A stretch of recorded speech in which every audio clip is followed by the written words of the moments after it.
Dumelang. Welcome back to Setswana class with Chawada. We are going to learn Dikgwedi tsa Ngwaga, months of the year. Ferikgong, January. Ferikgong, January. Tlhakole, February. Tlhakole, February.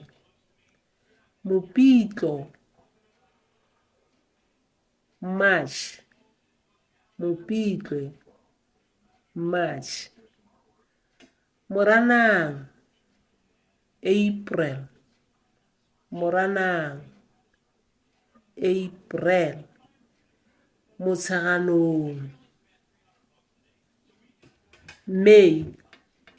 Motsheganong, May. Seetebosigo, June. Seetebosigo, June. Phukwi, July. Phukwi, July. Phatwe, August. Phatwe, August. Lwetse, September. Lwetse, September. Diphalane, October.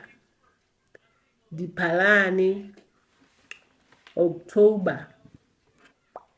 Ngwanatsele, November.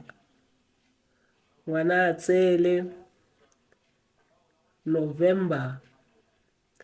Sedimonthole, December. Sedimonthole, December.